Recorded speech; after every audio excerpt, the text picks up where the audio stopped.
Good evening, everybody, and welcome to the Carving It Up 2023 March Madness Show.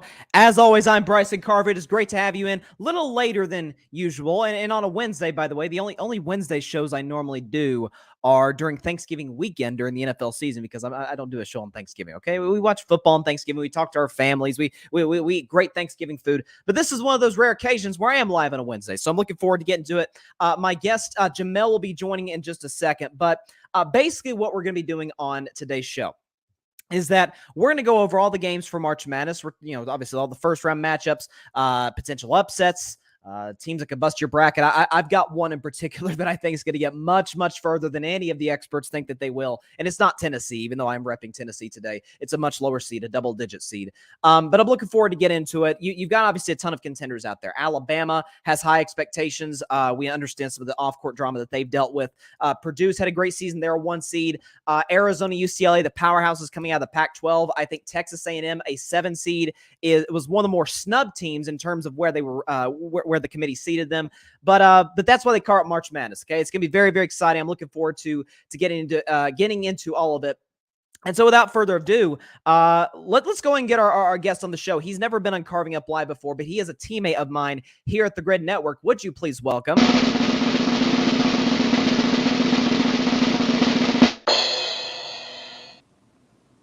Jamell Crouthers? Did I say that right? Crouthers, close. Crouthers. Jamell Crouthers is joining Carving Up Live. Jamell, it's great to have you on, man. How you doing? Thank you. I appreciate it. I'm doing pretty good. How are you? I'm doing great. I'm excited for March Madness. But before we get into any of that, I did want to ask you, because again, like I said, you are here at the Grid Network. Talk to me about, what's sort of your role in the team, because you're sort of a behind the scenes guy that maybe doesn't get the credit that he deserves. Kind of like that role player who does the dirty work on the basketball team. But you're an integral part of the Grid. So tell us a little bit about yourself and about your role here at the Grid Network. Well, I'm a huge sports fan. When I was young, I used to do, all the videos, stuff like that. But I am behind the scenes of the Grid. I do make sure the website stays updated, with the links to the pages, stuff like that, adding new people to the Grid, writing blogs, tossing ideas, with Barry, having discussions on ways to kind of really continue to grow the Grid. So that's pretty much my role. No, I love it. And like I said, it's great to have you here at the network. We're making unbelievable strides on social media, on YouTube. We're just adding some, a new member to the team. So we're rolling right now. And like I said, very excited to see we start in September, so 7 months into this thing. So right. Very, very, very exciting to see the progress that we've already made. So if you're ready to go, like I said, you're kind of our college basketball expert. So that's why I want to get you on. If you're ready to go, man, let's jump right into it. Yeah, definitely. All right. What region we starting in? We're going to start in the South region. Okay. So we're going to start with the teams. Again, I mentioned Alabama earlier. Again, this graphic was created yesterday. The winner between Texas A&M, CC, and Southeast Missouri State. I think Alabama is going to play Texas A&M. So you got a 1 seed, 16 seed. Again, as we all know, 1 16 seed in the history of the tournament has won. That was UMBC back in 2018. If I'm not mistaken, I think they beat Virginia, who went on to win the championship a year later. You got the 8 seed, 8 seed Maryland versus 9 seed West Virginia, 5 seed San Diego State, 12 seed Charleston, and then finally you got 4 seed, the aforementioned Virginia, and 13 seed Furman. So off the top of your head, Jamell, what's sort of a matchup that you're looking at in terms of, hey, this is a must see. This is one where maybe it could bust your bracket, one that might be closer than some anticipate. What sticks out to you here out of these first 4 games in the South region? I think Virginia and Furman. I think Furman may bust the bracket. Okay. You think Furman's got a shot? That's very interesting. So I'm just going to go and jump right in. My predictions, I agree with you. Furman's advancing. I got Furman beat Virginia. Nice. I got Furman beat Virginia. Again, Furman would face San Diego State, who I think would knock off lower seed Charleston. Alabama takes care of business, do what virtually every 1 seed has done in history, and that's take care of their competition pretty easily. 8 seed Maryland. I'm sorry, it's 9 seed West Virginia knocks off 8 seed Maryland. Yep. Again, I think this is a situation where we don't necessarily, you could argue teams like Alabama, Purdue, Arizona are quote unquote great teams, but I don't think we have that one dominant team in college basketball this season that just jumps off the tape in terms of, hey, you got to watch out for these guys moving forward. They could really be a problem. Mm-hmm. You're right. You're definitely right about that. It's gonna be interesting. It's gonna be interesting. But I think again, I think Alabama. Obviously, we know Brandon Miller has a potential to possibly be a top 3 pick on this upcoming draft. You've got Scott Henderson. Obviously, Victor Wembanyama is the no doubt number 1 pick. Yeah. But like I said, the 13 seed Furman, again, you're going to see some double-digit seeds advancing just like you do every tournament. Furman comes out of the Southern Conference. We'll see if they're able to make some noise. But I think as far as the matchup is concerned, for Virginia is a team that was kind of up and down, a little bit of a roller coaster this season. I feel like got a pretty favorable seed. But listen, that's a game you watch out for, and I think Furman advances. So we'll move on to what's that? Yeah, definitely. Furman is, I found out, 8th in assists in the nation. I was like, okay, so they pass the ball, they get the ball movement. Oh yeah, they have 3 guards with over 100 assists this season. So wow, yeah. Okay, so there you go. Like I said, they get the ball moving. That maybe they play small, but if nothing else, if the Golden State Warriors, the NBA taught us anything about that, it's use use speed to your advantage. So moving on to the second half of the Southern region aspect of the bracket, you've got 6 seed Creighton versus 11 seed NC State, 3 seed Baylor versus 14 seed UCSB, 7 seed Missouri versus 10 seed Utah State, and 2 seed Arizona taking on 15 seed Princeton. Any matchups, any particular players? Maybe that flash out to you right off the bat, Jamell, in terms of who could possibly cause an upset, who could advance in the tournament. Actually, 2 in this section. I think NC State could surprise Creighton with their back guards, their guards with Joyner, and I think Utah State could surprise Missouri. But I will say more of NC State could surprise Creighton. NC State could surprise Creighton. That's an interesting one because again, we know Creighton is a team that tends to get to the stage, tends to be as consistent as they come in the Big East. But that'd be fascinating, especially as strong as the ACC was this season. Right. Mm-hmm. But I don't know. So I'll just go and jump right into my predictions. I do have Creighton beating NC State and advancing to the second round, to the round of 32. They'll face Baylor, who take care of UCSB. Utah State, I do agree with you. I think they beat Missouri. Yep. Missouri is a team out of the SEC. I've watched a few games of them this year because I'm a Tennessee fan. And listen, they get the ball moving. They're a very, very good 3-point shooting team, which could be dangerous for a team like Utah State, or if they were to advance moving forward. Defensively, though, they are atrocious. So I think Utah State can get essentially whatever they want. And you can't be bad defensively and advance the tournament, even past round 1 against a lower seed. So I think Missouri goes down in round 1, and Arizona does what they got to do. They take care of Princeton. So again, any disagreements, any qualms? Again, I know you mentioned NC State as a team that could possibly make some noise. Yeah, I just think NC State, they'd have to really come out against Creighton and just hit shots early on. I mean, I've watched NC State a few times. I think, if they come out hot and they start hitting shots, they get the ball down low to DJ Burns, let him get going a little bit against Creighton's big. I think, they can keep the game going, but Creighton does have a really good team. They really do this year. No, they do. And again, like I said, the Big East is incredibly deep. We've got a couple comments from my man Philip. What's up, Philip? He says, now I've got Princeton upsetting Arizona. Wow, so this is like Lehigh Duke back in the day. So I mean, we're talking 15 seed over 2 seed. I like it. I like it. And he says it's going to be crazy March Madness. I love this month. Well, listen, if March starts off like that, then we are really in for some must-see TV over the next 2.5 weeks. Yes. But hey, listen, I'm not discounting anything, Jamell. Okay, anything can happen. Again, I agree.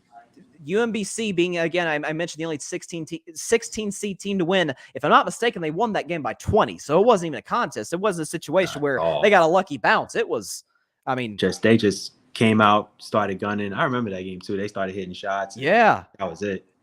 Yeah, no, that was a crazy matchup. So we'll now shift to the East region. So we'll start with 1 seed Purdue taking on either Texas Southern or Farley Dickinson. That game has not been completed yet, so they'll take on one of those 2 teams coming out of the first 4. 8 seed Memphis taking on 9 seed Florida Atlantic. 5 seed Duke, who finished this season hot, taking on 12 seed Oral Roberts, who had a Cinderella run just a couple of years ago, if I'm not mistaken, to the either Sweet 16 or Elite 8. You've got 4 seed Tennessee, my Volunteers, taking on the 13 seed Louisiana Ragin' Cajuns. Before I pass off to you, I'm seeing a lot of the sharps in Vegas. I think Tennessee's a 10, 11 point favorite.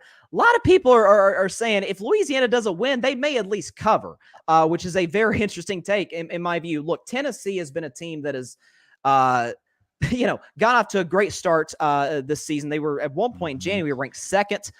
They beat Kansas easily. They beat Texas easily. They've got a win against Alabama. So they've got an impressive resume, but their bad losses are pretty bad. You talk about the loss to Florida. I know they've got a loss to Vanderbilt on there. They've lost actually back-to-back games to Florida and Vanderbilt on buzzer beaters, which was, heartbreaking and mind-boggling, especially with the missed defensive assignment on both plays. And Tennessee had a pretty early exit by their standards in the SEC tournament. So losing 6 out of their last 10, not going into the tournament with a ton of momentum.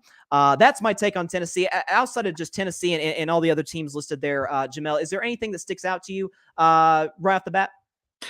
No, not really. I just like how Memphis played in their conference championship AAC. They're pretty hot right now coming into the NCAA tournament. I don't really see any upsets in this part of the East region, to be honest. I respect that. Okay, well, let's jump to my predictions. I pretty much agree with you. I think all the high seeds win in this region of the East region. Purdue takes care of business as the 1 seed. Memphis beats out Florida Atlantic. I agree with you. Memphis, coached by Penny Hardaway, have played great team basketball over the last few weeks. Duke takes care of Oral Roberts, although I saw, again, Duke's only like a 6-point favorite. Oral Roberts is as hot as any team coming into the tournament. Man. I don't know if Duke got a very a favorable draw here. Yeah, they didn't. Yeah, they got put in a tough situation in this one, but hey. And by the way, I'm not certain too that they shouldn't be a higher seed. I mean, I'm not a Duke guy, but I mean, the way they played at the end, especially the way they just rolled through the ACC tournament, it's right. It's a fair question to ask. And then, like I said, I think Tennessee, I'm not going to say we smoke Louisiana, because I think Louisiana's a good basketball team coming in, but kind of a game where they sort of pull away in the second half and get a pretty comfortable win, setting up a possible bet. Yes, I'm putting it out there between me and Barry. Okay, a Duke-Tennessee matchup. We're going to have to put something on that should that come to pass. I'm crying. I mean, listen, I want Oral Roberts to win just so we have an easier path, but hey, you never know. You never know. Again, you talked about higher seeds winning. Do you have any gripes with this? Any issue? Nope, not at all. That's pretty much what I got for my bracket too.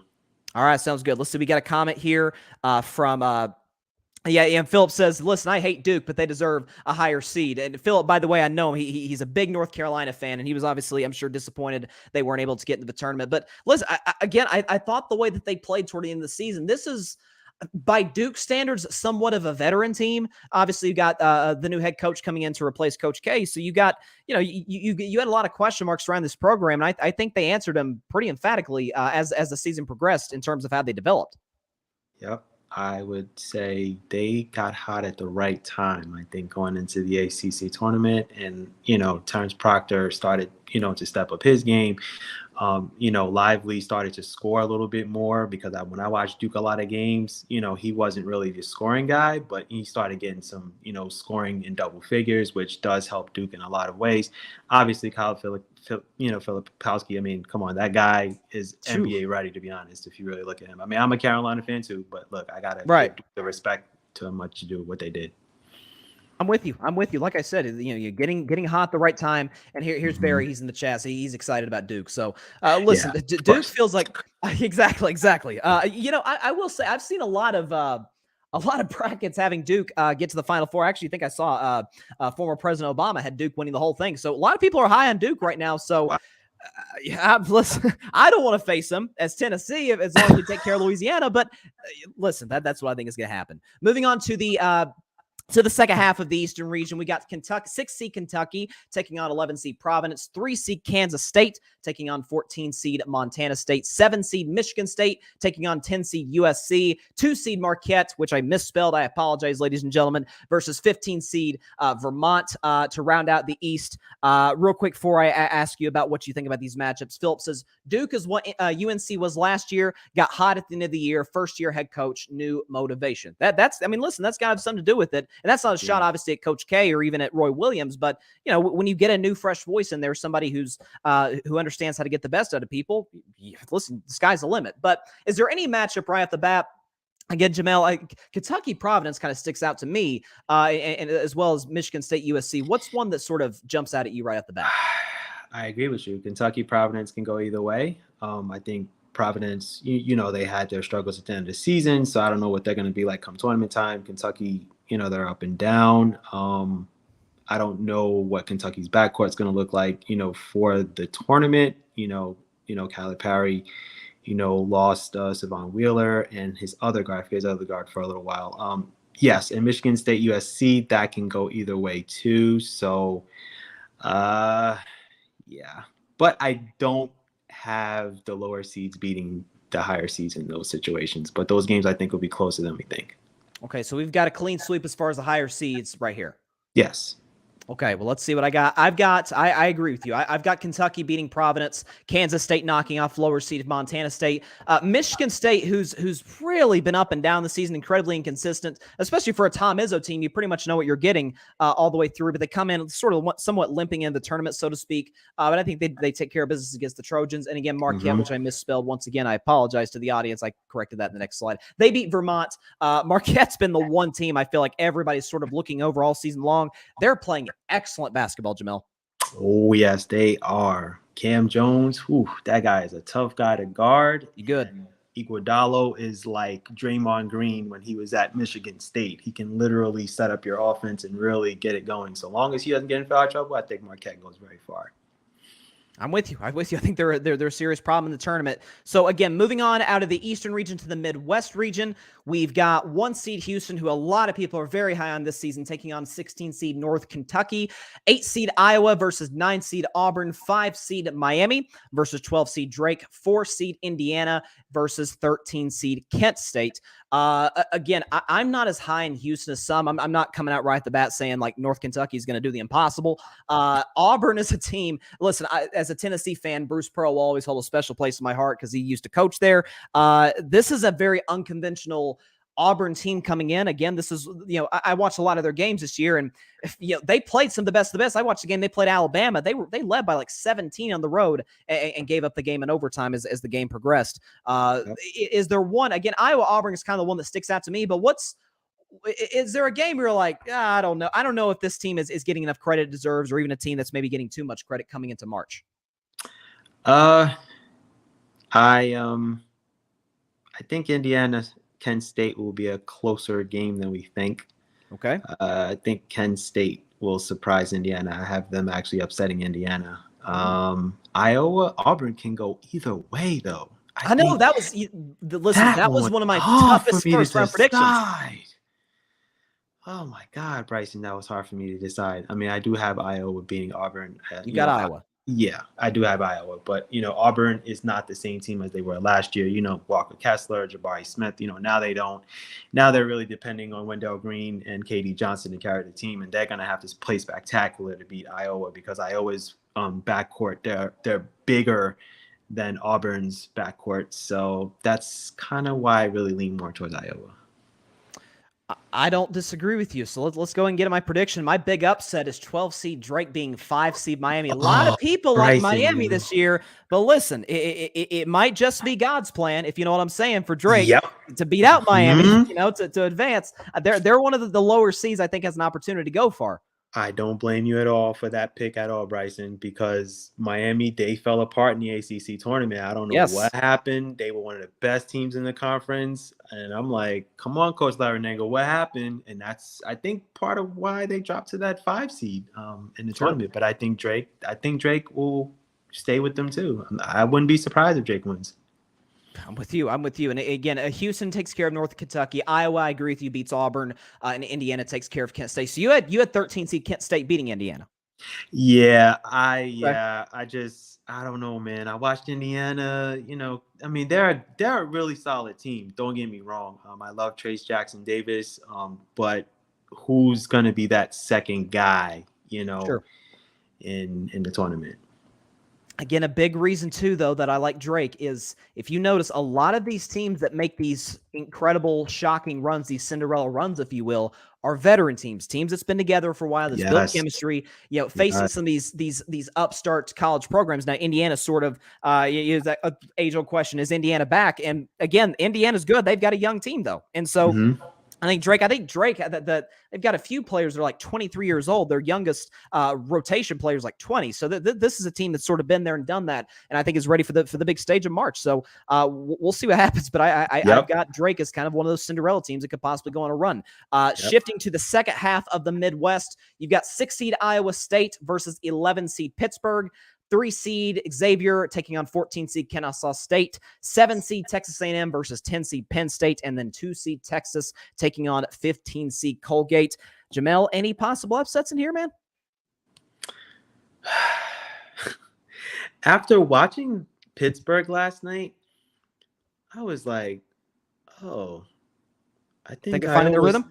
Yeah, I'm like, Iowa State's in for it. I mean, I have Iowa State winning.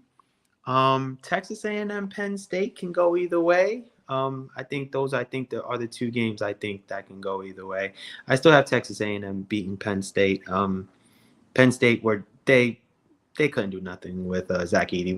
We knew what was going to happen in the Big Ten tournament. We already knew, but still, Penn State does have a formidable team. But I still picked Iowa State over Pittsburgh, and I still picked Texas A&M over Penn State.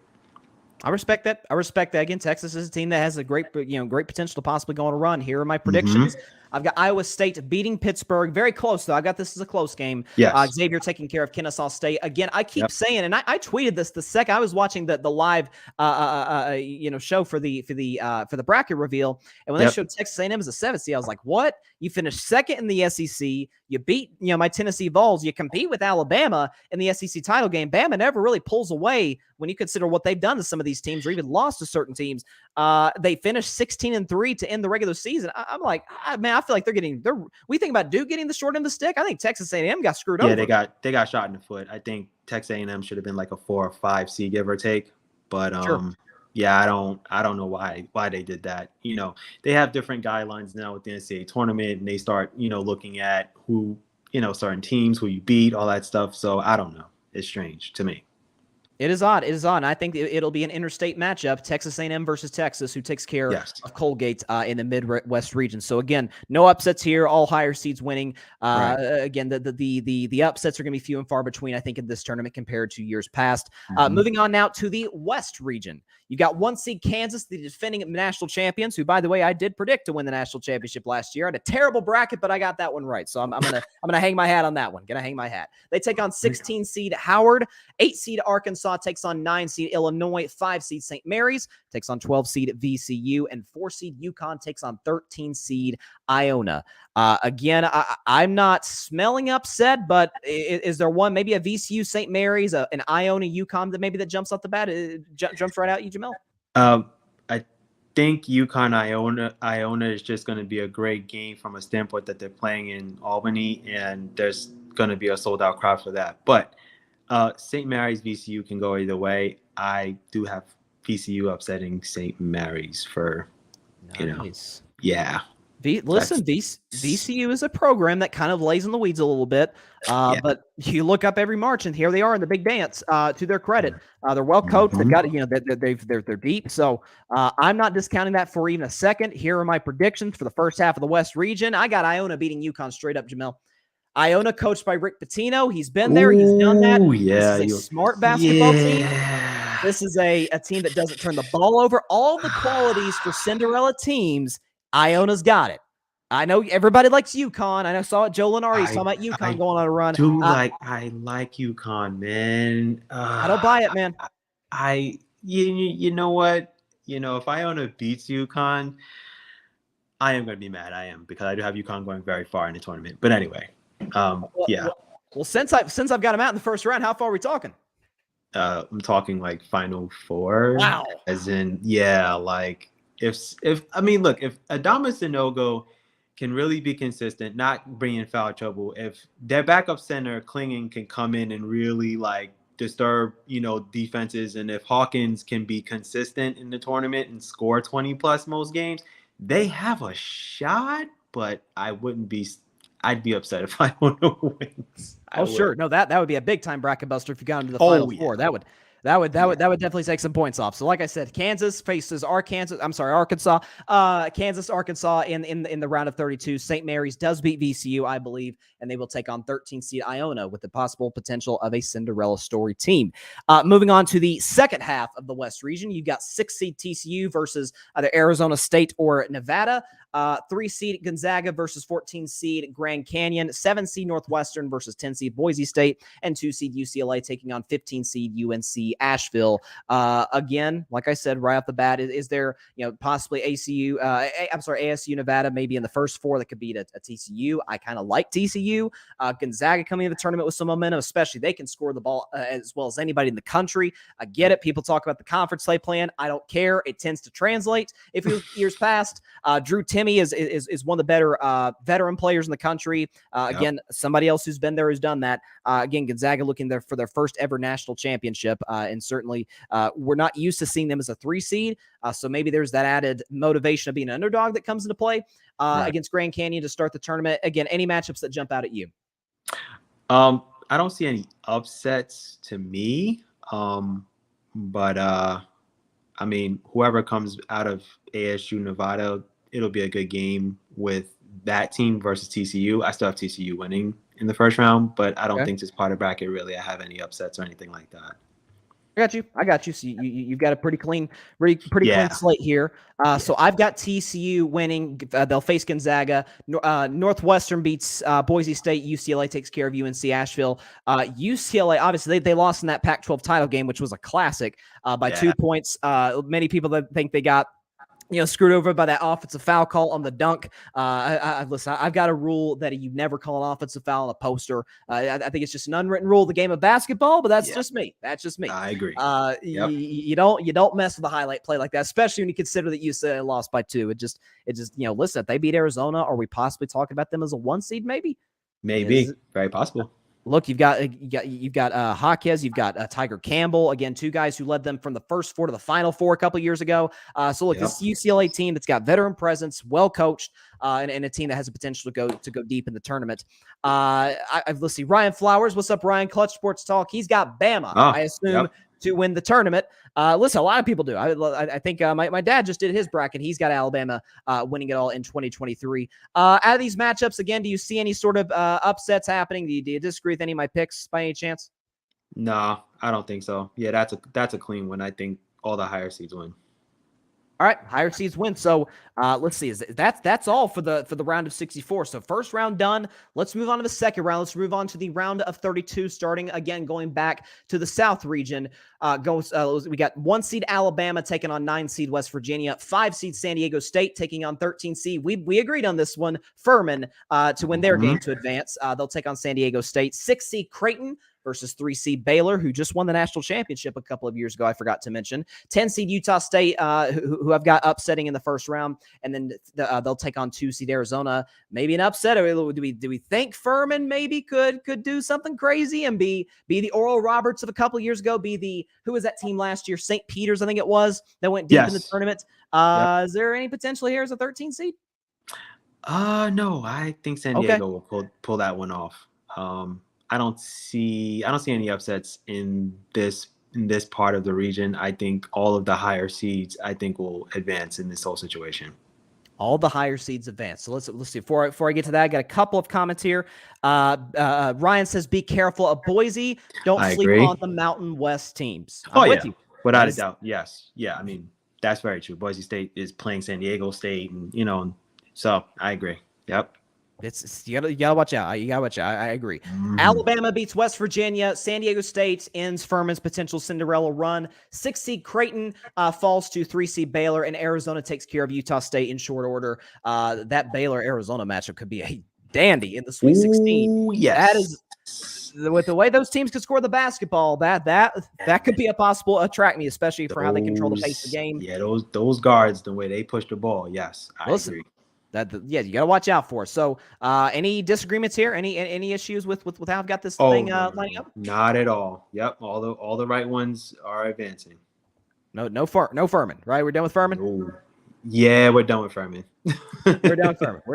Yeah, we're done. All right. Yeah. All right. No offense, Furman. All right. We'll move on to the East region, round of 32. You got 1 seed Purdue, 8 seed Memphis. 5 seed Duke taking on my Vols, 4 seed Tennessee, 6 seed Kentucky taking on 3 seeds Kansas State, and then 7 seed Michigan State taking on 2 seed Marquette. These are some good ones. Memphis, I think, has a potential to possibly make some noise, upset Purdue. Duke and Tennessee. I'm not confident in the slightest bit about this one, but I've still got my hopes up to a certain degree. Kentucky, we know their history in recent years of losing an early round, so Kansas State could possibly, I know they're the higher seed, but possibly, sweep the rug out from under them. And again, Marquette, I'm totally with you. That is a team to watch out for as the tournament wears on. Anything sticks out to you for a potential upset? Now, again, there's not a huge gap outside of Purdue and Memphis in terms of seeding, but any upsets maybe? I think Duke's going to beat your Vols. Thanks for ruining my night. That is the end of today's show. No, I'm just kidding. No, I'm sorry, man. Zakai Ziegler, that's a killer loss. Jeremy Roach is going to be a huge part of, I think, why, Duke's able to advance. I'm sorry. And for you to say that as a North Carolina fan, it's just... Yeah, I am a Carolina fan, but I'm just looking at matchups. I think Jeremy Roach is able to run the offense more efficiently. If Zakai Ziegler is there, it disrupts Duke's offensive flow. Yeah, Zakai Ziegler tearing his ACL against Arkansas late in the season was an absolute that hurts, man. Ryan Flower has Memphis upsetting Purdue. I don't if Anthony Hardaway can figure out Zach Edey and slowing him down, then they might go far. Yeah, right. They have a shot. Far. I mean, I like Kedrick Davis. I like that Memphis team, but I don't think Memphis is the team that slows up Purdue. I agree, because I do have Purdue winning against Memphis. I'm going to close my eyes and predict Tennessee. I have, again, zero confidence in this pick whatsoever. Probably the least confidence I have in any pick in the entire tournament, but I've got my Vols advanced to Sweet 16. Maybe part of it is just pure stubbornness, just because I predicted them before the year to go to the Sweet 16 and no further than that. I hated that we drew Duke, and that's part of the reason I was mad Duke wasn't a higher seed. A, because I think they deserved it, and B, because I knew it hurt us. should we match up with them on Saturday evening? So that's. But I'm gonna close my eyes, take Tennessee, hope that that Santiago Vescovi gets hot. That some of the wings I was gonna say, James. Yeah, if Vescovi comes out gunning, then it's gonna be a game. I will say that. Oh, you picked Kentucky to beat Kansas State. Ooh, that's it can happen. I definitely. I mean, I picked Kansas State. I think Kansas State's guards is going to really have to outplay Kentucky's guards. Kansas State doesn't have anyone for Oscar Tshiebwe, but hey, what are you gonna do? Tshiebwe's a double machine. He's a double machine. And again, there's a potential he could have very well been. Matter of fact, he probably would have been a lottery pick last year had he declared for the draft. He decides to come for one more year. He's been arguably just as good, if not better, as the season gone on down the stretch. So, like I said, I think he's a matchup nightmare, and I do think Kentucky beats Kansas State, and I think Marquette knocks off Michigan State to advance to the Sweet 16.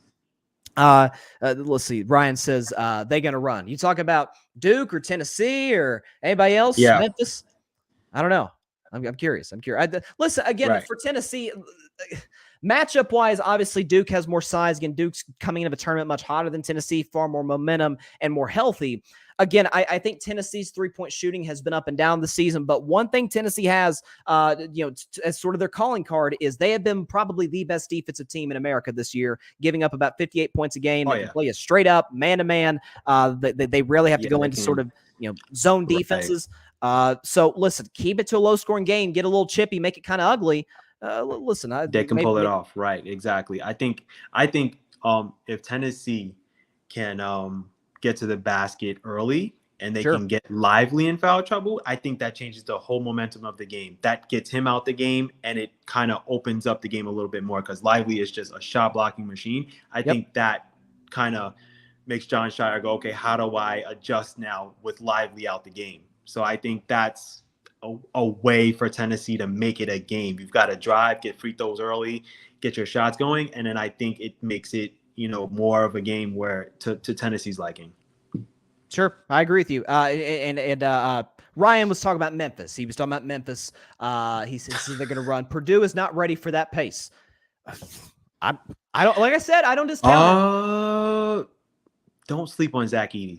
Just because he's 7'4", 270, 275, that man can move.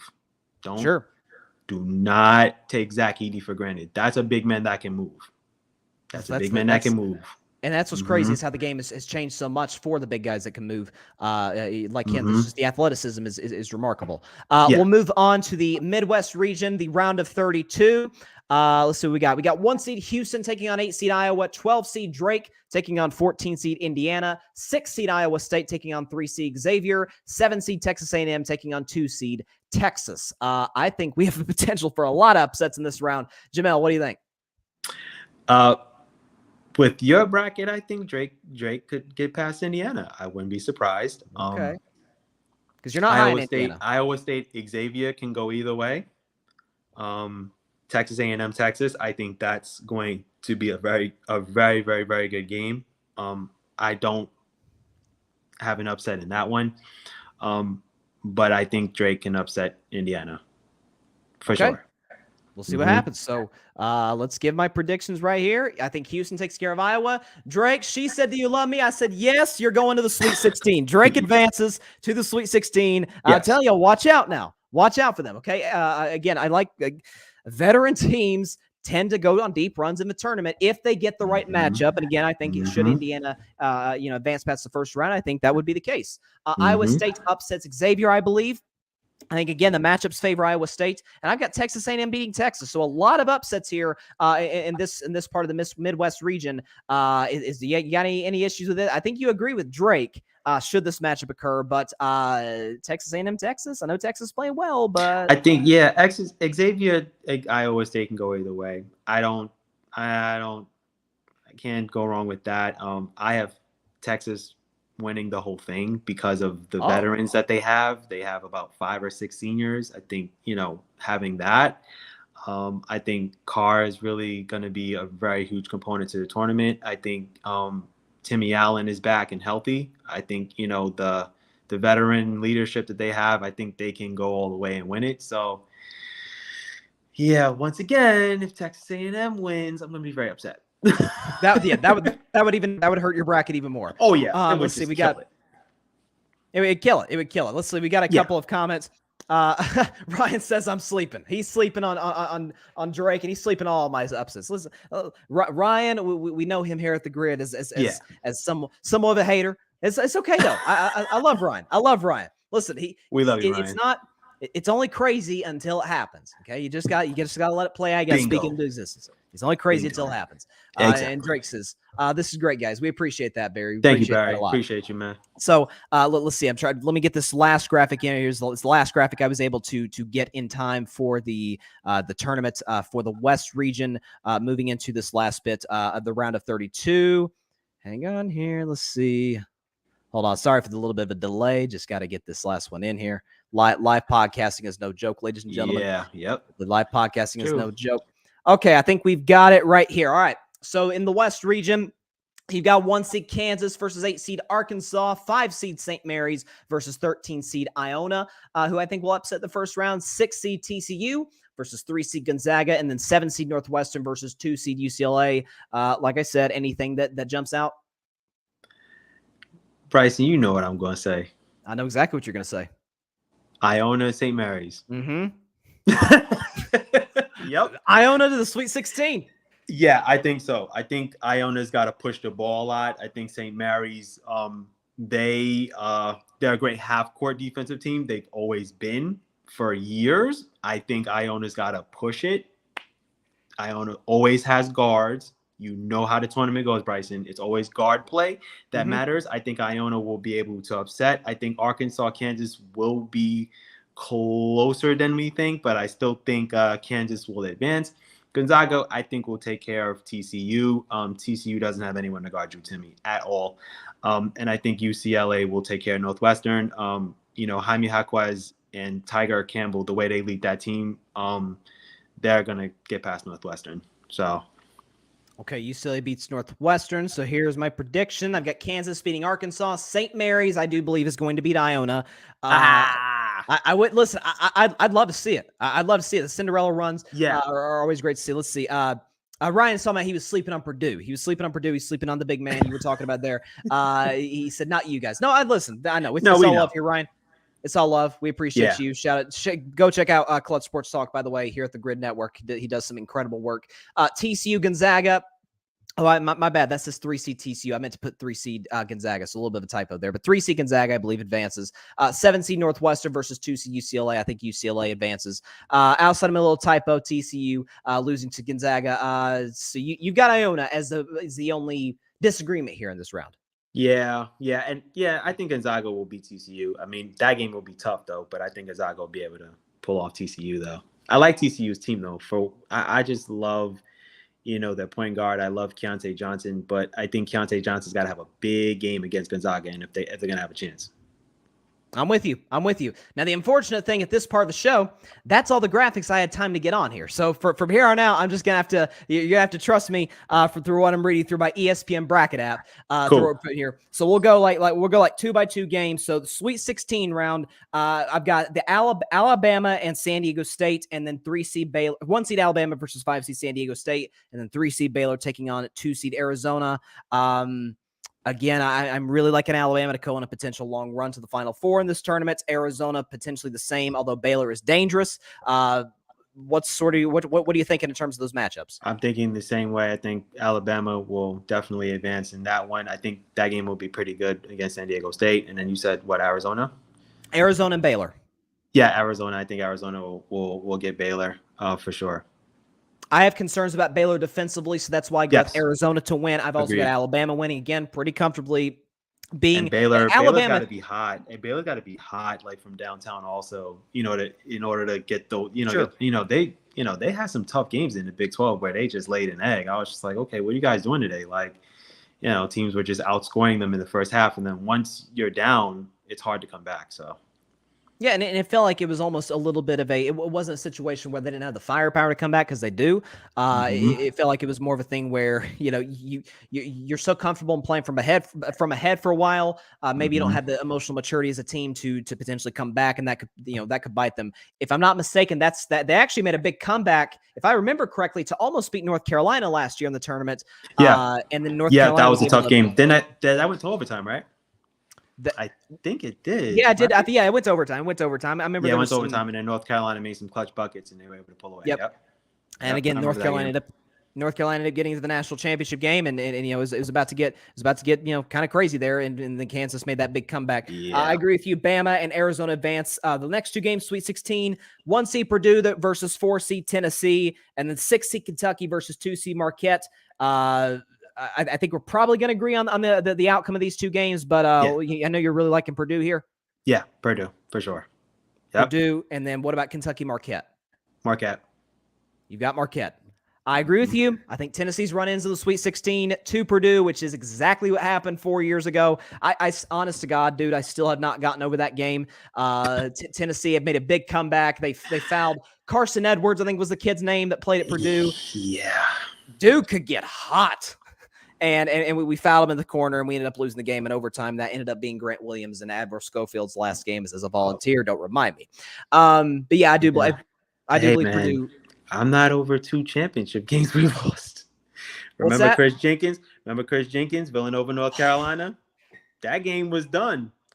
Archie Ganakino passes it, Chris Jenkins, from 35 feet. And I just sat there and said, you got to be kidding me.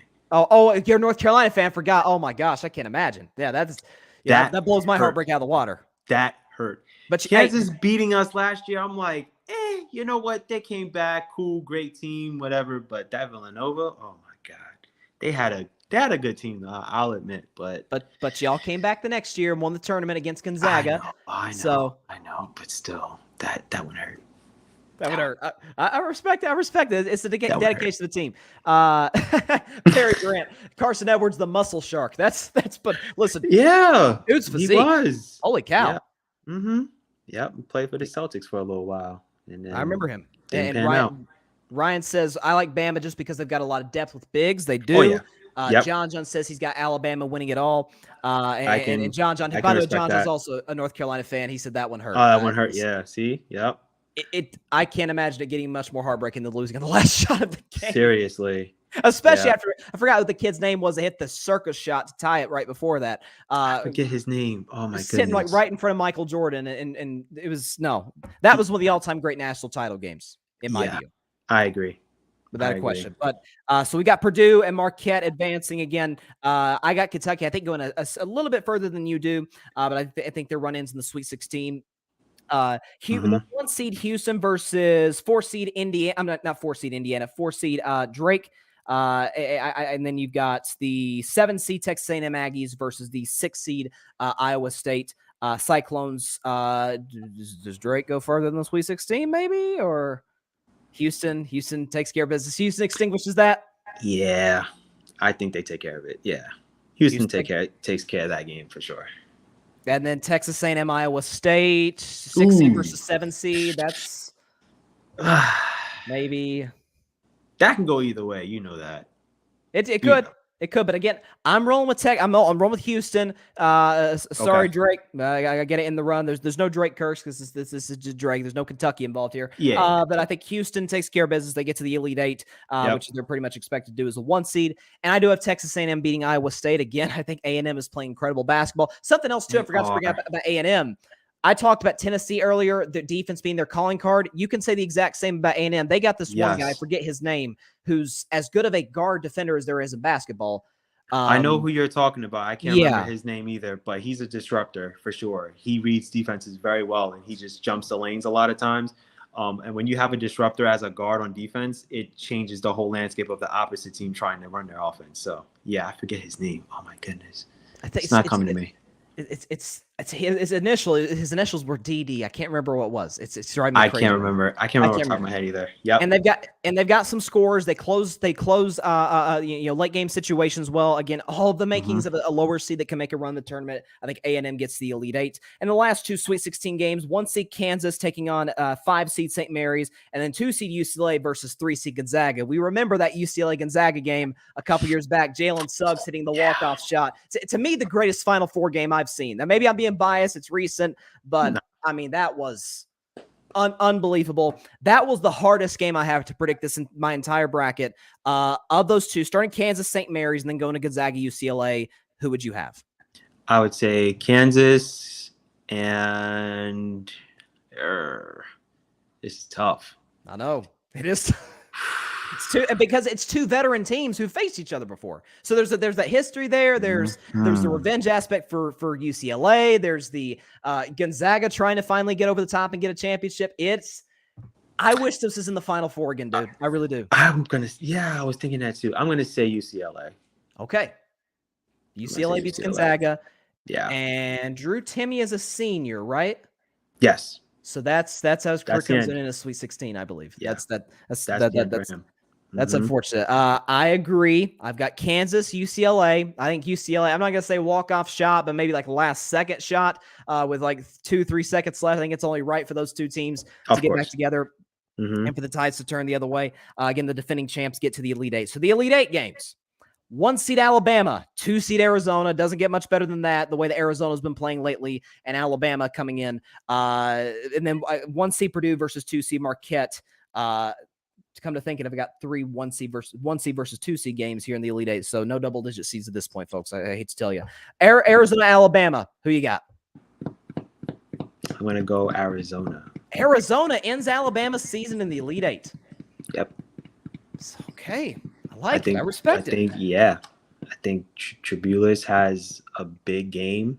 I think he goes off, has 25, and he pushes them. If Alabama wins, I'm going to say that Javon Quinterly is going to have a really good game, and I think Bediako is going to really have to have like a solid 15 and 12 with like 2-3 blocks, and is a disruptor in the lane. Bediako cannot get in foul trouble against Arizona at all. He can't. Okay. Ryan disagrees with you. Ryan doesn't like that pick. I know. Ryan and John both got Alabama. A lot of people got Alabama. So that would be a big time bracket buster. That's what I'm saying. If Alabama wins, I wouldn't even be upset, to be honest. But I just think Arizona has it this year. For some strange reason, I just think something's great's going to happen with Arizona this year. I like it. I like your confidence. Again, 1 seed Purdue, 2 seed Marquette. Again, we've been talking highly of Purdue here. Is Marquette maybe get? It's not really an upset because they're a 2 seed, but do they get? I think a lot of people would favor Purdue. So what would you have here? I'm going to go Marquette. I agree with you there. although I do have Alabama beating Arizona. Okay. Again, I think Alabama's guard play is going to overwhelm Arizona to a certain degree, especially late in these games. Oh yeah. I think when you consider, again, Marquette, again, a team that nobody's talking about, Big East team. Purdue, obviously, we've had our eyes on them all season. For a 1 seed, and this isn't disrespect to Purdue, but it's going to sound like it. I feel like Purdue, considering how they got off to that hot start, and then they'd had these confusing losses kind of sprinkled in there throughout their season, where you're like, it's one of the, I hate to use this word, but a weaker 1 seed that we've had in recent years. I mean, I'm higher than UCLA and Arizona, but I agree. I think the Big Ten, just to me, wasn't as competitive this year. Me personally, just looking at the Big Ten from that standpoint, I think Purdue was able to just dominate, in a weak conference this year.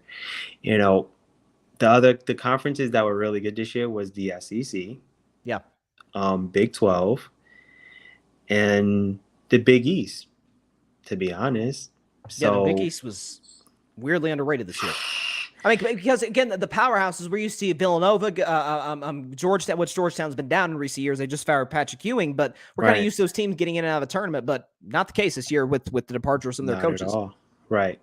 Exactly. Yeah. But and Ryan says Zona guards ain't been playing well. Look at UCLA, almost won the Pac-12. I'm with you. Again, when you talk about strength and competition, I'm with you. And again, the revenge factor I think comes into play as well.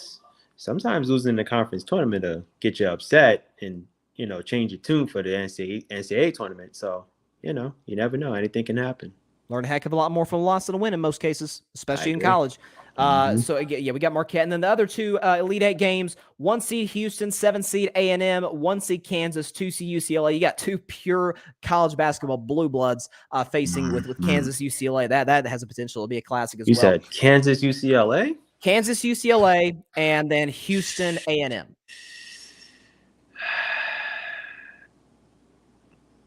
Yeah, I can't go against those 1 seeds. Kansas. So the defending champs get back to the Final Four. Yeah. And Houston beats A&M. I think Houston beats A&M. I'm just wondering what's going to happen with Sasser and how healthy he's going to be for the tournament. That's my concern with him. That was a big injury. That was a big injury. So I'm wondering if he does come back, how healthy is he going to be? Them struggling against Memphis. I mean, don't get me wrong, Memphis is a good team. I'm not trying to disrespect Penny Hardaway's team. But Houston throughout this tournament, I don't want Houston to not have Sasser, because Jamell Shedd's going to end up having to carry Houston right throughout the NCAA tournament, and he's more of a 2. He's more of a 2. Exactly. That's going to be a lot more on him. Like Jamell Shedd was a 13, 14 point scorer. Now without Sasser, now you've got to be more aggressive and you've got to up your game to about 20 points a game, and you're going to have to play longer minutes. So that's my only concern with Houston. That's my only concern. Depth has listen, they only lost, I believe, 3 games this year, but depth has been a question mark for this team coming to the tournament. But what's great about this, the NCAA tournament, is that it tends to make heroes out of the most unlikely of guys. So listen, you learn a lot about yourself when you get the opportunity to step up, and maybe that's the case with Houston and some of those role players that they have. Exactly. I've got Texas A&M getting the Final Four, Jamell. Ooh, nice. A&M gets to the Final Four. You love A&M, man. I do. I listen. I don't like teams getting disrespected. They're gritty. That's what it is. I think you like that gritty, scrappy defense. But also they're going in the tournament with the momentum. I think with the disrespect coming in, you're a 7 seed. Given what you've accomplished, again, that too. Over the course of the season, they were more consistent than a Kentucky or a Tennessee. Oh yeah. So I don't know. It's something about A&M. I just like the way they play the game. I think that the way they play. They play the right way. I think that's what it is too. Yeah, for sure. And I've got UCLA beating Kansas. I've got UCLA ending the defending champion season. Again, I think the veteran experience it pays off for them. Again, I think Tiger Campbell's going to be one of the big names of this. He's going to be huge as we go on. He's going to be huge. He controls the pace of that team, and I think Amari Bailey, needs to have some double figure games. He needs to just come out and be a little aggressive, pick his spots and be aggressive. Mick Cronin sometimes likes to kind of, all right, so like he does that sometimes. He's too hard-nosed sometimes. Yeah. You got to let Amari go a little bit, So we'll see what happens. But I agree. Tiger Campbell is so important. And I think Jaime Jaquez, he's just a tough matchup. He's a very tough matchup. Like him, Tribulus, and Drew Timme. Those three, they can shoot, score. They can get buckets anywhere, at will. left, right, rebound, bring the ball up. So, yeah. I don't blame you with the whole UCLA and Tiger Campbell controlling that pace. So, and especially too, I think UCLA has maybe of the higher seeds, they have probably the toughest road to get to the Final Four with the teams that they got to face. So, wait, let me look at that region again. Wait, what region they in? That's the West region. So they are in the West. Okay. So UCLA. Oh yeah. Yeah, I mean, their second round matchup is Northwestern. Northwestern's a good basketball team. So they are solid. So, but I say, like, once you get to the Sweet 16, you got to deal with Gonzaga, right? Yeah, which Sweet 16, we already got to deal with them. Yeah, then after that, you got to, deal with Kansas. That's tough. I think they get through it. I really do. And Jalen Wilson from Kansas, man, once he gets going, oh my God, it's like, what do you do with that guy? No, he has a potential to be good in the NBA. He's a top 10 pick. If he leaves this year, he's top 10. Absolutely. We got a few comments here. I think Ryan likes my Texas A&M pick. He says gig him. He said he likes A&M. Okay. And then Philip also agrees. He said, I agree with Texas A&M. They got some dogs on that team. Yeah, he do. Yeah. Philip, you are right, man. They do have some dogs, man. They play well. They play well. Let's see. And then we've got and then the Final Four. So it all comes down to this. 2 weeks from now, we got the Final Four. I think it's going to be 1 seed Alabama, 2 seed Marquette, and then the most unlikely of Final Fours, 7 seed Texas A&M, 2 seed UCLA. One of these are not like the others. 1 seed, 2 seeds, and an unlikely 7 seed. Again, there's usually one team a year that you're like, how the heck did they get to the Final Four? I think Texas A&M, again, just due to matchups and how they play the game, gets there. Starting Alabama, Marquette, who do you got? I'll pick Alabama. Okay, yeah. Alabama beats Marquette. And then A&M, UCLA. You're probably going to UCLA, I assume? Mm-mm. You're going Texas A&M. Yeah. Wow. So I've sold you on it. I think, yeah. You've sold me on that. And I'll only say that because, A&M's guards are bigger than Tiger Campbell. I think that'll be a little disruptive because of how scrappy they are. I wouldn't be surprised if Texas A&M's guards really pick up Tiger 94 and have him taking extra dribbles and all of that. That takes a toll. And Mick Cronin, his rotation isn't – he only plays 7, 8? Yes. I think he plays 8 the most, right? Yeah, and so at this point, especially if they beat those two teams, they could be worn down. And plus, too, maybe they'll look over A&M because of the two powerhouses that they would have played in the Sweet 16 Elite 8. So I see where you're coming from. I think that's a close game, but I've got Bama and UCLA winning out.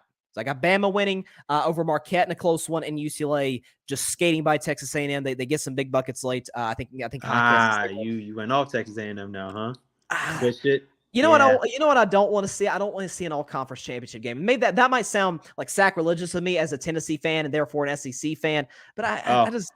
Which, I mean, A&M, they're somewhat of a new SEC team. They've only been around about a decade, but some of it's personal bias. That's which always comes in.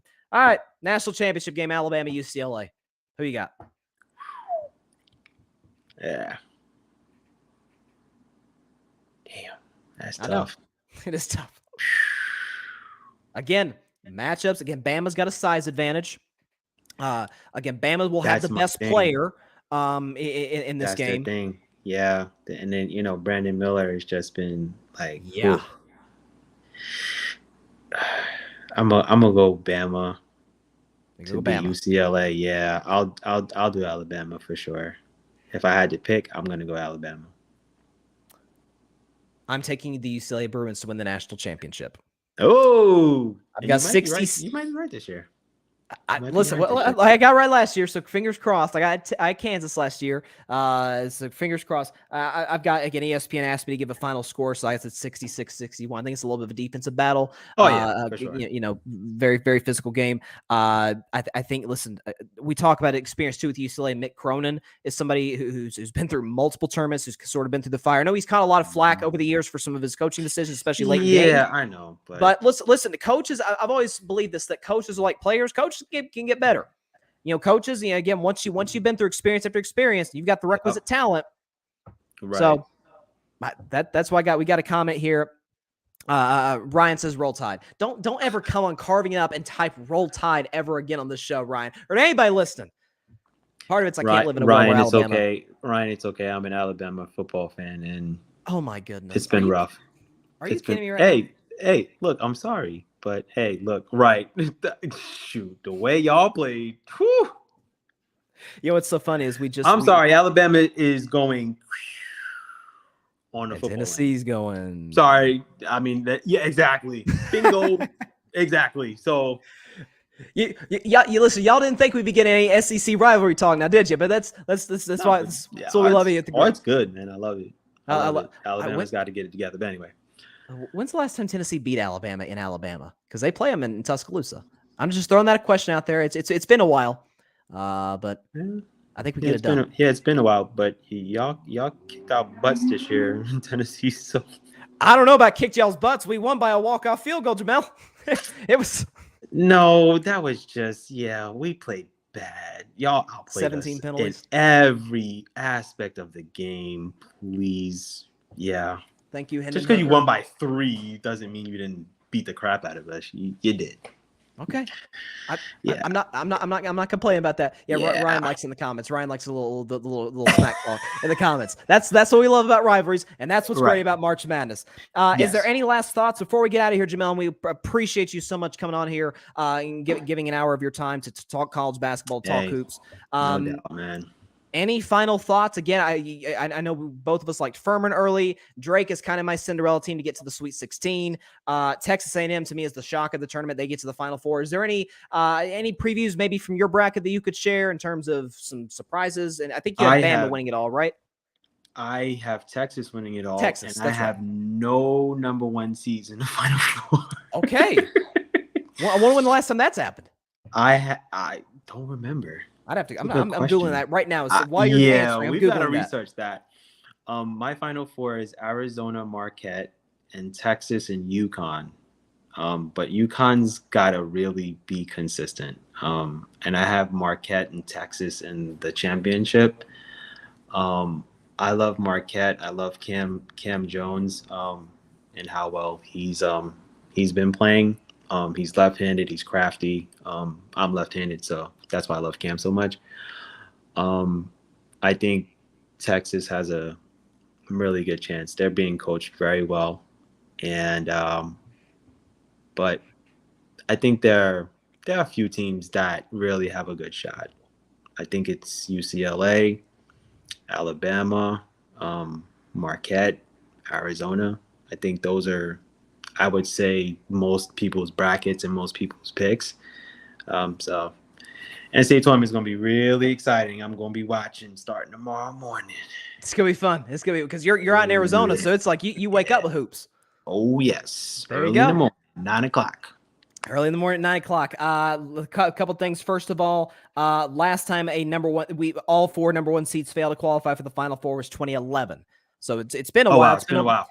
It says what I'm reading here, according to Bet Firm, says 1980, 2006, 2011. So it's been 12 years since that's been the case. But listen, you very well could be right. I mean, it's been long enough. So yeah, it's possible. I just think the talent on the 1 seed. Again, I've only got 1 seed, one number 1 seed, right? Alabama getting you have 1, right? So. And that happens a lot. Only 1 seed gets the Final Four, and then the other ones lose. So yep. It should be fun. Ryan, buddy, with some words of encouragement for you. He says, "Don't worry, Bama ain't going nowhere in football." I hope you're wrong, Ryan. I hope you're. I think you are. I think you're. Yeah. Anyways. Texas A&M wins the chip. Phillips says Texas A&M wins the chip. Anything's possible, I think, in the NCAA tournament.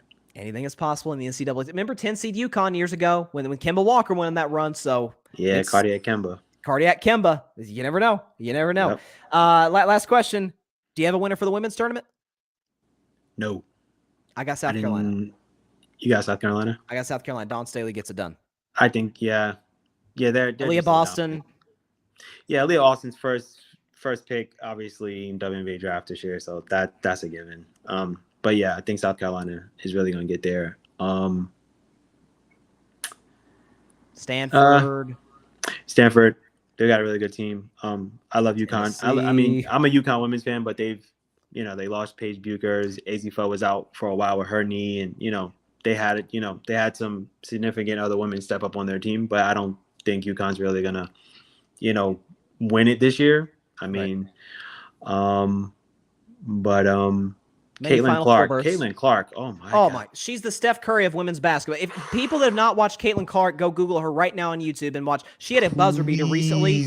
Y'all need to watch Caitlin Clark. I'm sorry, I've watched them a few times this year, and I'm just like, that woman shoots from like 30, 35 feet. Like, she just catches and just lets it go. I'm like, I know. Everyone was talking about her, like a year ago, and I was like, oh, okay, let me check her out. Oh, yeah.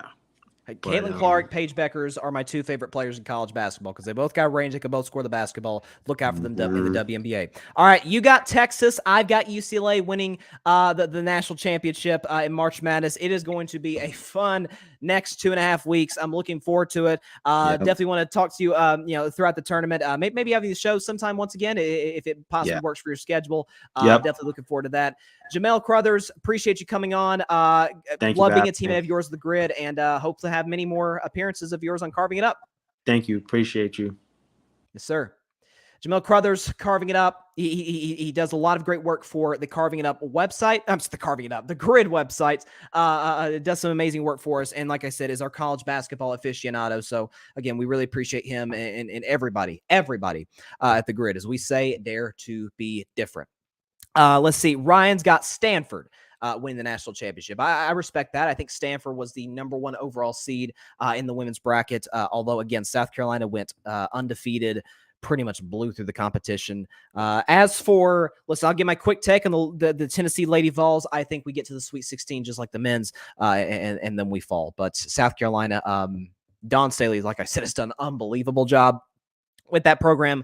Aaliyah Boston's going to be the #1 pick of the WNBA draft, and that's just the way that is. So appreciate everybody stopping by. That is all the time for today's show.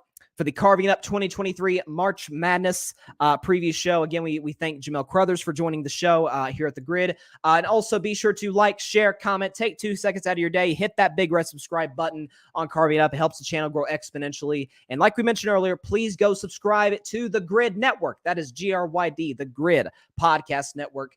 You can find, again, all of our shows on YouTube. You can listen on Spotify, iHeartRadio, Apple Podcast, Google Podcast, and wherever you get your podcast. You can find my show. You can find Barry, All Even Podcasts. Check his stuff out. He had a great new show recently. Check that stuff out.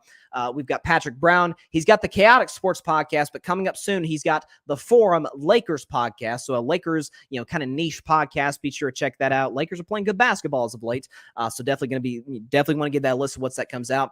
We've got Parnell, a newcomer here at the Grid, the Commanders Demand Podcast. Commanders doing a lot here in the offseason, so he's got a ton to talk about. Please go check his stuff out. He'll have a new episode coming soon. Again, Ryan Flowers, The Comments, Clutch Sports Talk. Check his stuff out on the Grid YouTube channel. What else do we have? The Cowboys Can Fan Podcast. Cowboys are all over the place in free agency right now and potentially in the draft, so check out their stuff. Alfred at Parstar Jr., the Metropolitan Report, new episode coming possibly tomorrow, sometime the next couple of days. He's doing a phenomenal job. It's the best baseball podcast you will listen to. Check his stuff out, the Metropolitan Report. Again, I'm making sure I do not forget anybody because everybody at the Grid Network is doing unbelievable work. So yeah, Looking forward to the tournament. March Madness begins tomorrow. I will be back on Carving It Up Live tomorrow at 6 p.m. Eastern, 3 p.m. Pacific time on Facebook Live, YouTube, and Twitter. So check my show out tomorrow. A ton to talk about, the Aaron Rodgers Jets news, etc. So looking forward to getting to all of that. It's certainly probably getting some March Madness, which will be going on as we're live tomorrow. So be sure to check all of our stuff out on the Grid Network and check out Carving Up Live tomorrow, 6 Eastern, 3 Pacific time, Facebook Live, YouTube, Twitter. Have a great evening, everybody. Please continue to stay safe out there. Please be sure to take care of your physical as well as your mental health. God bless you all. Peace out. March Madness, baby. Here we go. Thanks so much for watching the show on YouTube. Be sure to click that big red subscribe button and go check out the other clips and full shows of Carving It Up Live. Have a blessed day.